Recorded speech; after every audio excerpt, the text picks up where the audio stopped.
Well, we've got quite a bit of news for you today, but before we get into that, I think you guys remember me talking about putting up a poll about if you guys are excited about, I just said about 3 times, Yeah. Quiet coming to MGO, and the results are in.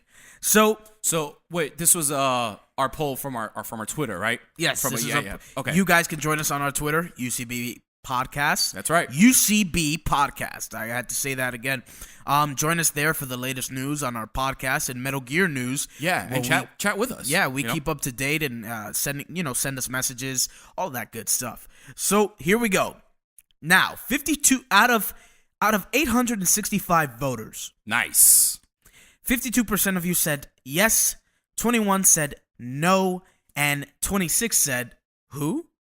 Really? I thought that would be a pretty funny one. How many percent said who? 26% said who? That's hilarious. Like they don't know who Quiet is. yeah, it's like, who's quiet? What happened Who's to quiet? Psycho Mantis and Meryl and Wow, we're taking it back. So, in other news, we, UCBP, That's right. because of your support, we became number 1 in video games. Yeah. That is a tremendous Thank you. honor. We want to thank you for that. First off and foremost, you are UCBP. We say that all the time. We don't say it lightly because we believe it. Yeah, it was really cool Yeah. waking up to that news. We were both excited. Yes, I very remember much so. We called each other and we're like, dude, we're number 1. We finally beat that board game. What was the board game's name? Warriors Puzzle 3, something. Yes, which I know they do hard work. I'm sure if they got to number 1, but it was just like, we're tired of being number 2. Yeah. Because we did go from number 2 to number 1. From number 1, yeah. Thank you so much, guys. Yeah, it's all because of you. Appreciate Thank you it, man. for listening and viewing. Support us on Patreon. Support us on Twitter. Join us on Facebook. We've got YouTube. We've got Instagram. We're trying to be all over the world, creating all these struts. Yeah. Man, we're creating our own mother base. We want you to be really part of it. So join us on Twitter. Follow us. Yep. And be part of it. Be part of our army. Be part of the Voices of Metal Gear. Yeah, just look over our Twitter, Facebook, and our Patreon. We post constantly there where we can talk about things that is going on in the Metal Gear world. It gives you a leeway and an access to talk about Metal Gear Solid to other players that you probably won't meet. Yeah. But you could play with them online. And as being part of UCBP, the beautiful part about it is telling other people about it. Absolutely. We call it Fultoning. Yeah. Fultoning, Go yeah. Fulton those people. Every time you retweet us and someone follows us because of that, that is a successful Fulton extraction. Yeah. So get out there, man. We'll call in the chopper. Oh, there goes the iDroid. Let's see. Now, let's get to some Metal Gear news. Let's do it. So, Sabotage mode. We finally have the developer notes for episode 15, and it is explaining. Wow, wait. It's episode 15, and this is episode 15. Yeah, that's what I said a couple of episodes ago, that Look at we're following the developer notes. Or maybe they're following us. Or maybe that. I feel like I said that. Do you have the before. notes? Yeah, I do. They're right here. And so Sabotage mode, if you're interested in it, we finally know how it's going to go down. So there's an attacking team and a defending team. The attacking team will have to take out the missile. Right. There's just one issue. It's surrounded by an electromagnetic field, which makes it impervious to damage and Fultoning. There's also going to be 2 terminals. Now, the attacking team could go to one of those 2 terminals to take down the electromagnetic force, leaving the missile completely vulnerable. You can shoot it until there's no more health. It'll have a health bar. When it says 0%, you win. That's really cool. Either that or Fulton it. Now, the defending team will have the opportunity to shoot down a Fulton and to defend the missile as much as it can. So just remember, there's going to be a time limit. Now, the beautiful part about this is Cloaked in Silence is going to come out for $3.99 American dollars. But this Sabotage mode will be free. So get to it. Yeah. In other news, we've got that Phantom Limb project that we've been looking at. So we've got our first recipient of it. I believe his name is James Young. Nice. He was able to receive a Metal Gear style Phantom Arm. My iDroid just keeps updating. I don't know why I didn't turn it off. And so the map has been updated. And so basically they hooked this thing up. This arm. Yeah. This arm. If you look at this arm, it's beast. And they said that it's inspired by. Yeah, it makes me want to chop my own arm off. My own arm off. So you want to chop your own arm off? No, I said it makes me want to. It makes you want to do that? It's tempting. It's tempting. Get the machete. get the machete. No, but if you look at this thing, it literally it says that it connects to your heartbeat just so that it knows. It gets your rhythm. Right. It also has a screen. Apparently, this thing has Wi-Fi, and it can connect to your email and Twitter account. What? Really? And there is a USB port near the hand, so you can charge your phone. You can charge your phone. Yeah. I'm like, is this a prosthetic arm or what? Like, what is Konami doing? It's just an epic looking arm. It's just pretty cool. But we're very proud of James Young for being this recipient. I know he must be going bonkers for it. Oh yeah. That's awesome. Yes. Also, there was an interpretation of the ending from Metal Gear. You guys can go check it out in Metal Gear Informer. Reason we don't want to say it here is because we don't know how many people have actually played the game. Right. If you're interested in that kind of thing, go check it out. Now, in other news, we have to say this.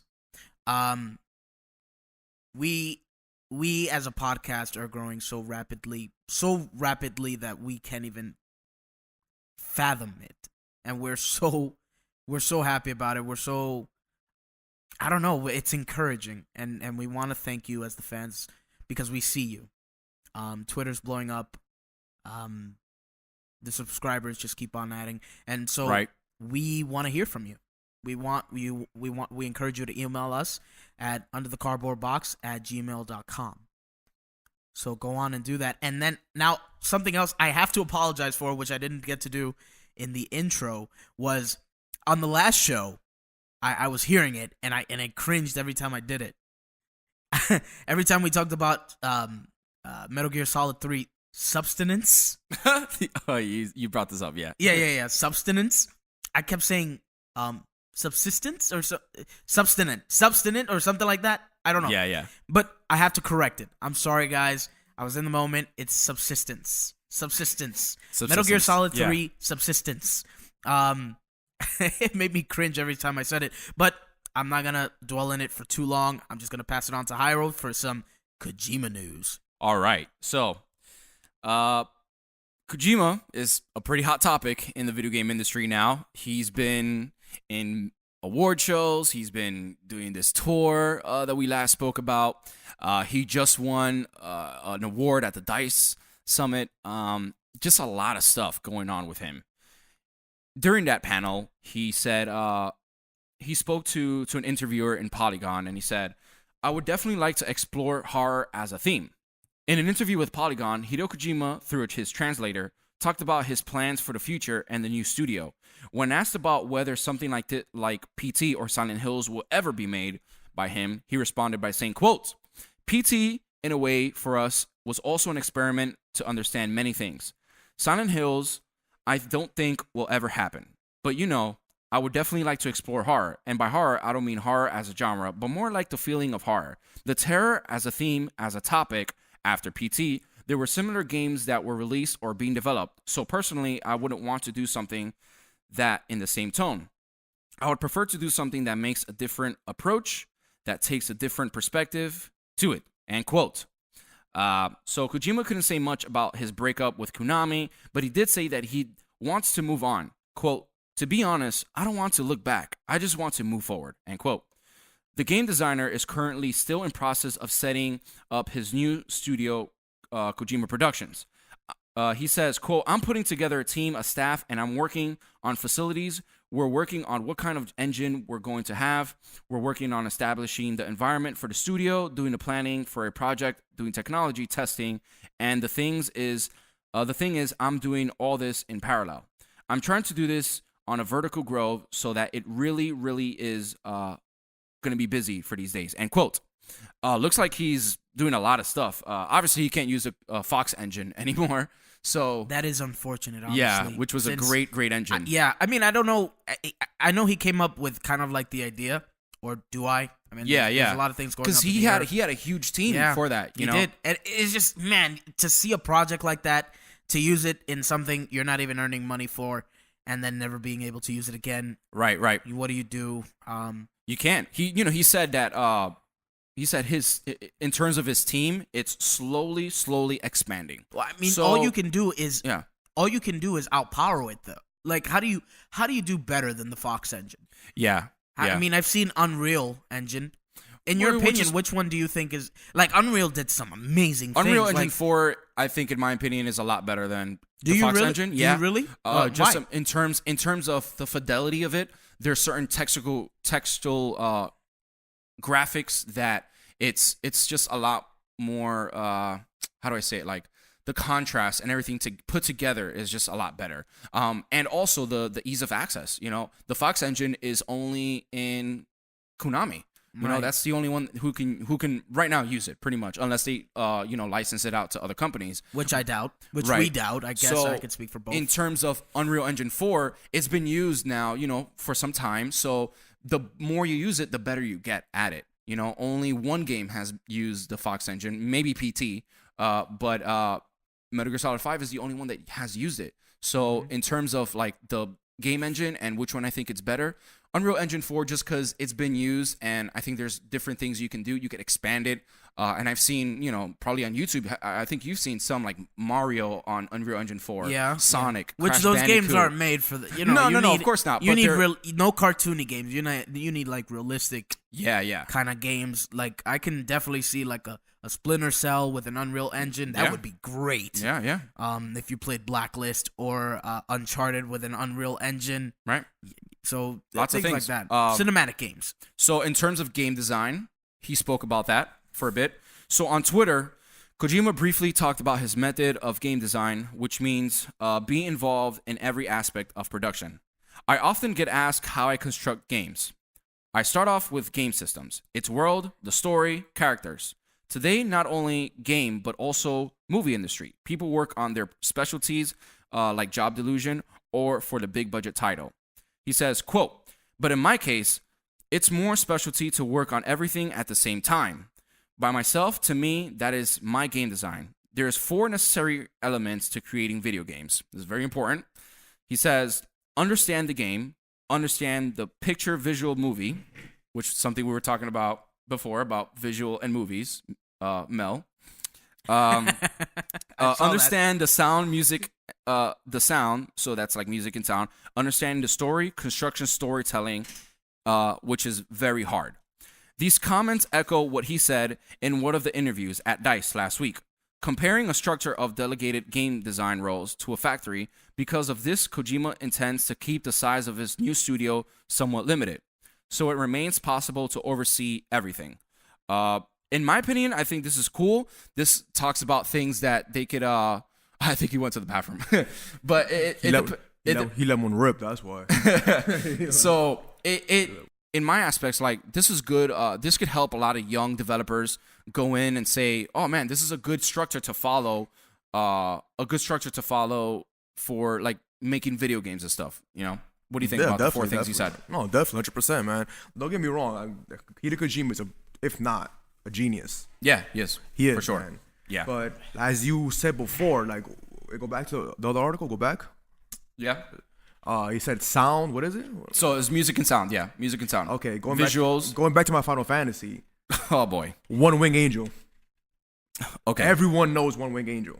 Yes. I have no idea who that is. Shut up. So it's like One Wing Angel. Like, everybody, like, it's pretty iconic. Yeah. So you go, man. And the visuals, come on. Like, Sephiroth in the fire scene was amazing. Very cool scene. Yes. But it's a Metal Gear Solid podcast, yeah, so I'm going to continue. You're right. All right. Back to Kojima news. A fan is making a book dedicated to Hideo Kojima. Some famous names pledge support. After nearly 30 years, Kojima works on Metal Gear franchises and that has come to an end. One dedicated Metal Gear fan is currently working on a book filled by fans and people close to Kojima, containing testimonies, artwork, and anecdotes. The idea is to present the book titled A Hideo Kojima Book from Mother Base with Love. That's pretty cool, playing a little bit of James Bond in there, 007. Yeah. So I wonder if what happened between him and Konami will actually be explained there. Because I know he can't talk about it. Yeah, true. Maybe the people that are close to him, but obviously this is a fan making it, so he definitely doesn't know what happened. Oh, who knows? Maybe Kojima would be interested in actually Who knows? giving his side of the story, let it be, written. Who I knows? don't know. I don't think it is. I think it's just art, because it's just making a like kind of like an art book as well. It looks more like it's very visual.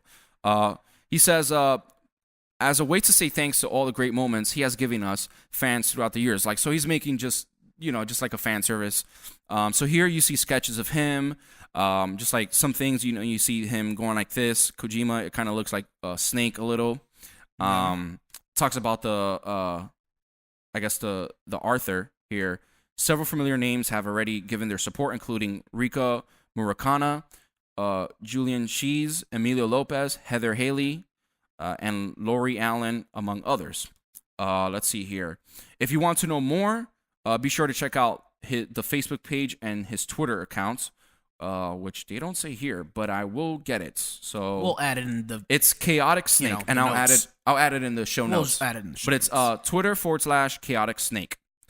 We'll definitely be looking into that as well. Probably get in contact with him. I mean, it's definitely, we're interested. We're interested in what he might say, write, do. So sounds like a pretty good story. Yeah. All right. So for the last piece of news of Kojima, he attended the 10th anniversary party of Platinum Games. If you didn't know, Platinum made Metal Gear Rising. They also made this awesome game called Vanquished, and a few among other ones. I think they made this game called Mad World. And they're making new games coming up like Scalebound, some like their new IPs in the property. So yesterday, Japanese game studio Platinum Games celebrated their 10th anniversary. The studio is known for its renowned hack and slash games, including 2013's Metal Gear Rising: Revengeance, a project that was saved from the cancellation thanks to the collaboration between Platinum Games and Kojima Productions.